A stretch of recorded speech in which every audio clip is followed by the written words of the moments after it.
Hello and welcome to my life. This will be the last update on these chunky pickles. Now, looking at a bit of an angle, you can see what I mean. These are not the thin ones you would put on a burger, but they are so good. And I have moved as much of the liquid as I could get into this jar, and then all the pickles and the seasoning, the garlic's still in there. I'll probably end up eating that. It's good. The other jar, I took this off so I could wash it, put a regular lid on, and it's in the fridge. And the vinegar pickles are in there too. And now this is going in. These are so good. I don't usually find anything that tastes this good at the store. Like I said, they have a natural tendency to turn their large side toward the glasses. Something about physics, I don't know. But you can kind of see the edges on some of these and understand what I mean about them being thick cut for snacking. A little bit of red pepper over there. Here's one that the edges, or a couple of them, the edges are turned. You can kind of see how thick some of these are. And they're delicious. And I'll be sharing with friends. But if you like pickles and you want a little bit of ferments with your foods, you can make fermented pickles at home real easy. And you don't always have to have this with these weight stones. I mean, these did a really good job of keeping all the pieces down.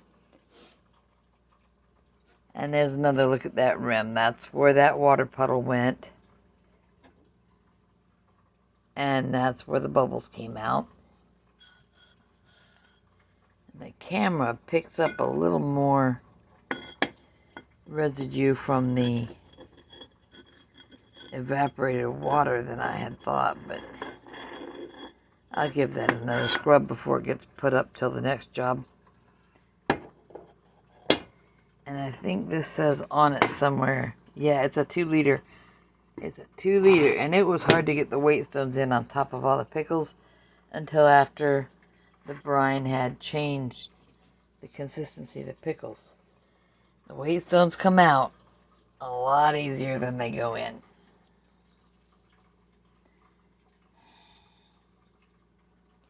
I don't know what else to say, except that more people should be trying to make their own ferments if they're going to have some ferments. I'm doing it as an N=1 experiment. Dr. O'Mara recommends consuming ferments.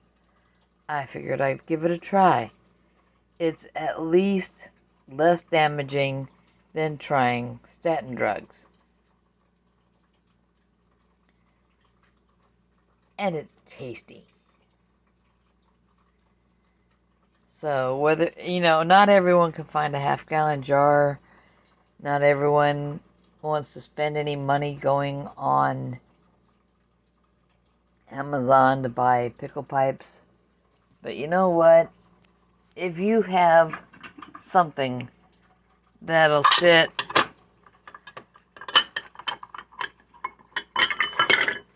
partly down in the mouth of a jar that you can weigh down with some water, or it's like,